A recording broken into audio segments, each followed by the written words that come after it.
गौरव संजीव सूरी भारती, खजुराहो लोकसभा का प्रभारी, अखिल भारतीय परिवार पार्टी से आप सबके सामने फेसबुक लाइव के माध्यम से पुनः आया हूं और आज एक खास विषय पे आप सबके सामने अपनी बात रखने आया हूं। सबसे पहले तो मैं आप सभी को अखिल भारतीय परिवार पार्टी के खजुराहो लोकसभा प्रभारी यानी कि मैं गौरव संजीव सूरी भारती आप सबको बहुत बहुत धन्यवाद करता हूं, बहुत बहुत आभार व्यक्त करता हूं जिन्होंने 24 मई को शाम 5 बजे 5 मिनट के लिए ताली और थाली बजाकर अपनी अपनी मांगों का समर्थन किया और सरकार को अपनी बातों से, अपनी मांगों से अवगत कराया।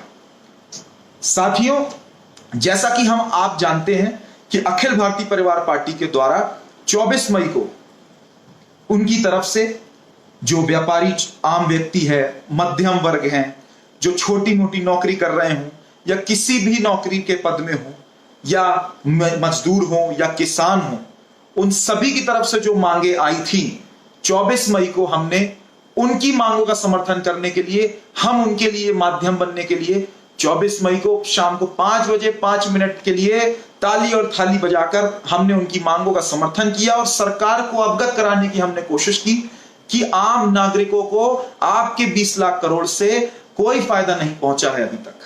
ये अवगत कराने के लिए हमने 24 मई को ये मुहिम चलाई थी, ताली और थाली के माध्यम से अवगत कराया।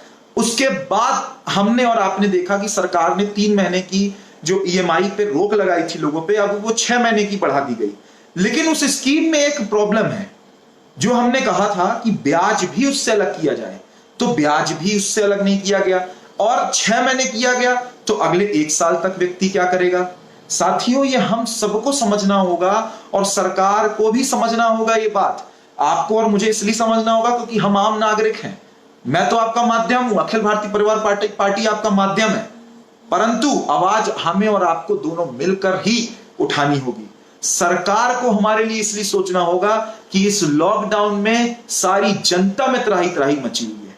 त्राही त्राही का मतलब समझिए, त्राही त्राही का मतलब मेरे लिए क्या है, या हमारे आम जनता, उन व्यापारी, उन आम लोग, मजदूर, किसान, निम्न वर्ग, उच्च वर्ग, जो भी व्यक्ति हो, कई प्रकार की मार उनको इस कोरोना जैसी महामारी में पड़ी है। पैसों से, परिवार से, हर जगह से उन लोगों पे मार पड़ी है। और व्यापारी इस देश पे आर्थिक विकास करने के लिए सबसे बड़ा आर्थिक स्तंभ है, जिसे हमें बचाने की आवश्यकता है। और ये सरकार को समझना होगा, कभी भी जब सरकार की बात आए, चाहे कैसी भी महामारी आए, हर बार एक व्यापारी वर्ग, मध्यम वर्ग, निम्न वर्ग, मजदूर वर्ग, किसान वर्ग, ये सभी लोग पिसते हैं। तो क्या इनके लिए आज सरकार नहीं उठ सकती? सिर्फ 1 साल उनको राहत दे दीजिए, 1 साल, क्योंकि 1 साल राहत देने से, क्योंकि 2-3 महीना 4 महीने का जो समय था उनका, ऐसा समय था शायद उन्होंने इतना भयंकर समय जीवन में शायद ही कभी देखा हो। इस 2-3-4 महीने की जो सीजन की कमाई थी उनकी जा चुकी है, तो किस तरीके से वो बिजनेस लोन की ईएमआई बढ़ेगा। तो ये सारी चीजों से हम इन सभी मांगों को लेकर अखिल भारतीय परिवार पार्टी अपने आप को माध्यम बनाई जनता का, और उसके बाद सभी की मांगों का समर्थन करते हुए हमने 24 मई को ये मुहिम की कि ताली और थाली बजाकर हम अवगत कराएं सरकार को। तो अब हम क्या करने जा रहे हैं साथियों, एक सिग्नेचर पिटीशन, जिसका मतलब होता है कि हस्ताक्षर अभियान, हस्ताक्षर याचिका। इससे हम क्या करेंगे, आपको हम एक ईमेल आईडी, उसमें मैं अपने माध्यम से आपको एक लिंक भेजूंगा। ये मेरे लाइव वीडियो में आप देख सकते हैं, उसमें डिस्क्रिप्शन में आपको मिल जाएगा, उसमें आप नीचे देखेंगे लिंक होगा। जब लिंक को आप क्लिक करेंगे, उसके पश्चात आप उसमें नाम और नंबर डालेंगे, तो आपके सिग्नेचर, मतलब आपके माध्यम से भी आपकी बात सरकार तक पहुंच सके, ऐसा हम प्रयास कर रहे हैं। तो आपकी बात कैसे पहुंचेगी? हमारी सबसे बड़ी सोच हम आपको बताएं कि 1 करोड़ लोग, जिस दिन 1 करोड़ लोग, हर महीने 1 करोड़, तो मतलब 1 करोड़ लोग जिस दिन भी इस मुहिम में जुड़ जाएंगे, वो व्यक्ति पीएमओ ऑफिस में, मतलब कि प्राइम मिनिस्टर ऑफिस में, वो सारी चीजों को ले जाकर पत्र के माध्यम से सरकार को सौंपेगा, जिससे सिग्नेचर पिटीशन, जो सिग्नेचर पिटीशन होगा, उसके द्वारा हम 1 करोड़ लोगों के सिग्नेचर ले जाकर सरकार को अवगत कराएंगे कि किस तरीके से जनता के अंदर त्राही त्राही मची हुई है, किस तरीके से सरकार को जनता की आम मांगों को सुनना ही पड़ेगा और सुनना चाहिए। ये हम कोई नाजायज मांग नहीं कर रहे हैं, ये जायज मांग है, ऐसी कोई गलती नहीं कर रहे हैं हम, और सरकार की कोई विरोध का काम नहीं कर रहे हैं हम, केवल और केवल सरकार से आम पब्लिक की, आम जनता की, व्यापारी वर्ग की, निम्न वर्ग की, उच्च निम्न वर्ग की, सभी प्रकार के लोगों के लिए एक छोटी सी मांग कर रहे हैं, जो हम 3 मांगों को लेकर पहले भी मैंने आप सबको बताया है, आज भी बताने जा रहा हूं। 3 छोटी सी मांगे हैं हमारी, बिल्कुल जायज मांगे, जिसे आप समझेंगे। 3 मांगे वो क्या है? पहली मांग ये थी कि जितने भी छोटे मोटे बिजनेस लोन चल रहे हैं, क्रेडिट कार्ड के लोन की ईएमआई चल रही है, चाहे वो किसान क्रेडिट कार्ड की लोन की ईएमआई चल रही हो, ये सारी ईएमआई को अगले 1 साल तक के लिए छोड़ दिया जाए, माफ कर दिया जाए, प्लस ब्याज तक में भी उनको राहत दी जाए। क्योंकि अभी सरकार ने ऐलान किया कि 6 महीने के लिए आप वापस 6 महीने तक के लिए ईएमआई नहीं भरेंगे, लेकिन ये चीज 1 साल की जरूरत है ना, 1 साल की आवश्यकता है हम लोगों को। ये सरकार को समझना होगा, ये समझना भी चाहिए उन्हें, कारण क्योंकि आम जनता के बीच में त्राही त्राही मच चुकी है। इसका आपको समझना होगा। आज व्यापारी वर्ग अगर नीचे हो गया तो इस देश का आर्थिक विकास किसी प्रकार से संभव नहीं है। ये सरकार को सोचना होगा, हर बार व्यापारी वर्ग ही क्यों नुकसान उठाए। आज सरकार ने इतने साल, आज 70 साल हो गए, आज व्यापारी वर्ग को अगर कोई मदद नहीं मिल रही है तो किस तरीके से आप सोचते हैं कि देश का आर्थिक विकास संभव है। आज 70 सालों में यही आपकी राहत, 20 लाख करोड़ जो आपने ऐलान किया था, वो तो ठीक है, आपने 20 लाख 21 लाख करोड़, 20 लाख करोड़ तो मोदी जी ने कहा था, फिर 21 लाख करोड़ रुपए का ऐलान निर्मला सीतारमण जी ने किया था, वित्त मंत्री ने। तो इस चीज को हमें समझना होगा कि 20-21 लाख करोड़ से आम नागरिक को कोई फायदा नहीं मिला। तो हमें किस तरीके से मांगे उनकी पूरी करनी है, किस तरीके से उन्हें राहत देनी है, तो हमें यह समझनी होगी कि सबसे पहले तो उनकी बिजनेस लोन की ईएमआई सारी प्रकार की माफ कर दी जाए, प्लस ब्याज मुक्त हो, ब्याज भी ना लगे, क्योंकि उसमें लिखा हुआ है कि ब्याज लगेगा आपको। तो ब्याज भी क्यों? क्योंकि 1 साल तक के लिए अगर आप किसी व्यापारी वर्ग के लोगों का, आम लोगों का अगर साथ दे देंगे, क्योंकि सरकार का तो हम हमेशा से साथ देते आ रहे हैं, आज भी दिए, पहले भी दिए और आगे भी देते रहेंगे, लेकिन हमें उठने के लिए आम पब्लिक तो हमेशा देगी, लेकिन सरकार का आज वक्त है। क्या सरकार हमारा साथ नहीं देगी? लोन से किसी का घर नहीं चलता है, किसी का घर नहीं चलेगा लोन से। केवल और केवल लोन नहीं, उन लोगों को 1 साल के लिए आप उस 20 लाख करोड़ में से 25,000, 30,000 करोड़, 1 लाख करोड़ तक आप मदद कर दीजिए जनता की। किस तरीके से? ईएमआई। मान लीजिए आप बैंक को एक निर्देश जारी करने, आपको पहली जो मांग थी हमारी बिजनेस लोन के लिए, ईएमआई बंद करने के लिए, तो हमारी मांग थी कि आप मान लीजिए बैंक को आप निर्देश देते हैं, तो बैंक बोलता है कि भाई हमारा कैसे चलेगा, तो आप 25-30 हजार करोड़ का सर्कुलेशन कर लीजिए, बैंकों की मदद कर दीजिए, उससे उनकी सैलरी भी बन जाएगी उनके स्टाफ की, उससे ये होगा कि बैंकों की मदद हो जाएगी और आपका देश जो आर्थिक स्थिति से जो डगमगा रहा है उस तरीके से भी बचा जा सकता है। क्योंकि हमारी जीडीपी कंटिन्यू नीचे आ रही है, ये हमारे लिए बहुत घातक हो सकता है आने वाले समय में। आपने तो ये भी देखा है साथियों कि कई लोगों की, अभी मेरे को सुनने में आ रहा था कि कितने लोगों की नौकरी जा चुकी है, और जिनकी नौकरी जा चुकी है उनके 30%, 50%, 70% पे कट हो चुके हैं, उनकी सैलरी से केवल 30%, 20% हिस्सा उन्हें मिला है, उन्हें पैसे नहीं मिल रहे हैं।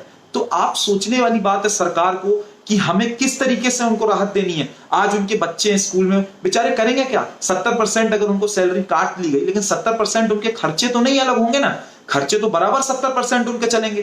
तो सरकार को यह समझना होगा कि 70%, 80%, 100% खर्चा उठा रहा है एक बेचारा नौकरी वर्ग का आदमी, बिजनेसमैन और किसान वर्ग, मजदूर वर्ग, आम नागरिक, हर एक व्यक्ति। 3 चीजों की मार उसे पड़ रही है, बैंकों के लोन की, दूसरा उनके बच्चों के प्राइवेट स्कूल की फीस की, तीसरा आपका किसानों का है, जो मजदूरों का है, ये बिजली बिल के लिए। तो बिजली बिल में भी राहत है। अभी आपने मेरे को जो सुनने में आया था, कई लोग मेरे पास आए और मेरे को जानकारी मिल रही है, खजुराहो लोकसभा में भी मेरे को काफी जानकारी मिली और सारे देश में मेरे को जानकारी मिली कि साथियों कई जगह पे ऐसा हो रहा है कि 3-3 महीना दुकानें बंद रही, लॉकडाउन की वजह से उन्होंने दुकानें नहीं खोली, एक बिजनेस नहीं किया, किसी प्रकार का उन्होंने रेवेन्यू जनरेट नहीं किया, 1 यूनिट की बिजली तक खर्च नहीं हुई इनकी, लेकिन फिर भी उनसे फिक्स रेट का चार्ज वसूलने की बात की जा रही है बिजली विभाग के द्वारा। तो क्या साथियों ये सही है? क्या इन चीजों को रोकने के लिए सरकार को आगे नहीं आना चाहिए? सरकार को इन चीजों को सोचना होगा और निम्न वर्ग के लोगों को, मध्यम वर्ग के लोगों को, किसान वर्ग के लोगों को, मजदूर वर्ग के लोगों को, अपर लेवल के लोगों को, व्यापारी वर्ग को, इन सभी प्रकार के वर्ग के लोगों को सरकार को इन सभी चीजों से छूट देकर राहत देना ही होगा। ये जायज है, ये जायज मांग है हमारी, सरकार को सुनना ही होगा ये बात।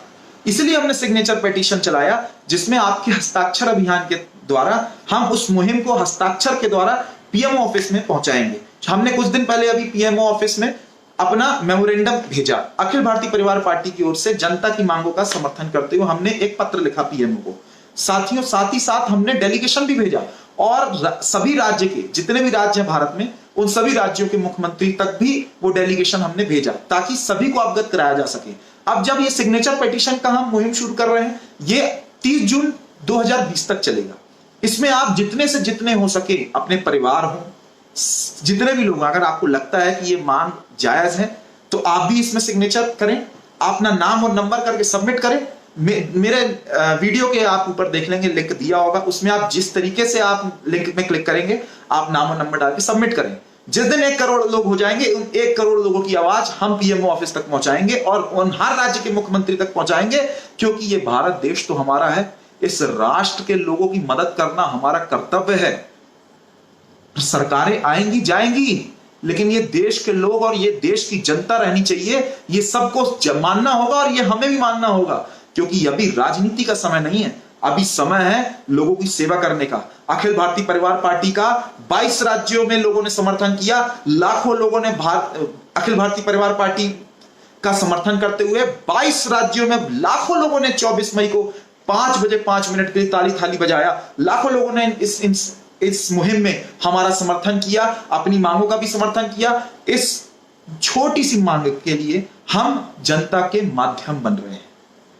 हम कोई भी राजनीति का माध्यम नहीं बनना चाहते, केवल जनता की मांगों का समर्थन करने का एक माध्यम बनना चाहते हैं, जो आपकी आवाज सरकार तक पहुंचा सके और आपके राज्यों के मुख्यमंत्री तक भी पहुंचा सके। तो ये सभी साथियों हमें समझना होगा और सिग्नेचर पिटीशन के द्वारा आप और मैं साथ में मिलकर आगे बढ़ें। और मैं उम्मीद करता हूं कि आप अपने अपने घर में बहुत सुरक्षित होंगे, परिवार भी सुरक्षित होगा, क्योंकि हम सबका कर्तव्य है कि हमें एक दूसरे के बारे में मालूम होना चाहिए।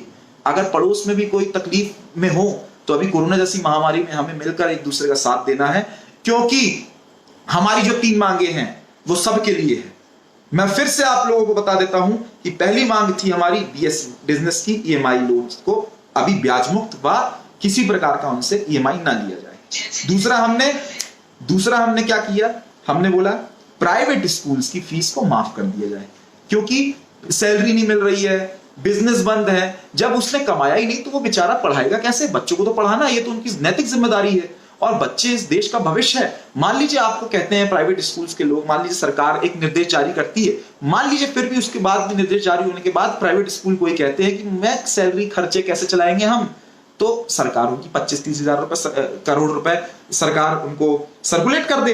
तो उससे ये होगा साथियों, उससे ये होगा कि हम ये देख पाएंगे कि वो अपनी सैलरी प्लस अपने खर्चे 1 साल तक के लिए चला पाएंगे। ये भी जरूरी नहीं है कि सरकार का खर्चा हो जाए, निर्देश जारी करना है, लेकिन फिर भी अगर डिमांड आती है, मांग आती है कि प्राइवेट स्कूलों की भी हालत खस्ता है, तो फिर आप सरकार चाहे तो मदद कर सकते हैं, क्योंकि देश में पहली बार सरकार का इम्तिहान है। क्योंकि इन 70 सालों में नहीं, देश जब आजाद नहीं था तब से ये जनता राजनीति का शिकार होते आ रही है, लोगों का शिकार होते आ रही है और सरकार की मदद करते आ रही है। हर आंदोलन में आपके साथ खड़ी रही ये जनता। तो आज भारत सरकार का भी कर्तव्य है कि वो आम जनता के साथ खड़े होकर उनकी मांगों का समर्थन करे और उनकी मांगों, जितनी भी मांगे हैं उनको पूर्ण करे। उनको कम से कम इन 3 मांगों से तो जरूर राहत सबसे पहले देनी चाहिए, क्योंकि 20 लाख 21 लाख करोड़ से कुछ नहीं होगा, उनको आम राहत नहीं मिली। इससे क्या होगा, हम पहले ये सोचें कि उनको किस तरीके से हम लाभ पहुंचा सकते हैं, किस तरीके से वापस खड़ा कर सकते हैं उनको। क्योंकि इस देश में अगर हम इन 3 चीजों से उनको राहत दे दें, बिजनेस लोन की ईएमआई मुक्त करके, ब्याज मुक्त करके, दूसरा प्राइवेट स्कूलों की फीस माफ करके उनके बच्चों की, तीसरा बिजली विभाग से जो बिल आ रहे हैं, 1 यूनिट भी खर्च नहीं हुआ लेकिन बिजली बिल आ रहे हैं, तो किस तरीके से चलेगा ये हमें सोचना होगा। तो इन 3 चीजों को सबसे पहले सरकार को सभी लोगों को राहत देनी चाहिए। इससे कम से कम व्यापारी वर्ग और नौकरी वाले कम से कम स्थिर हो पाएंगे, क्योंकि 1 साल का समय लगेगा साथियों। 1 साल का समय जब लगेगा तो ये उस तरीके से वापस खड़े होने में सक्षम होंगे जिस तरीके से ये पहले थे, और भारत सरकार को वापस हर तरीके की मदद करने के लिए हमेशा तैयार होंगे, जैसा कि आज तक करते आए हैं। तो मैं पुनः कहता हूं आपसे कि सिग्नेचर पिटीशन को जरूर आप सभी लोग साइन करें। साइन का मतलब यही है कि नाम और नंबर नोट करके सबमिट करें। उससे यह होगा कि मतलब वही आपका एक हस्ताक्षर होगा। तो मैं उम्मीद करता हूं कि आप सभी लोग जिस तरीके से 24 मई को हमारे साथ इस मुहिम में हमारी मांगों का समर्थन किया, जनता की मांगों का समर्थन किया, उसी तरीके से इस हस्ताक्षर मुहिम को, इस हस्ताक्षर अभियान को, इस हस्ताक्षर याचिका को प्राइम मिनिस्टर ऑफिस तक और हर राज्य के मुख्यमंत्री तक पहुंचाने में हमारी मदद करेंगे और जनता की और आम पब्लिक की मदद करेंगे, ऐसा मैं आप सबसे आशा करता हूं और आप सबसे विदा लेता हूं। जय हिंद, जय भारत।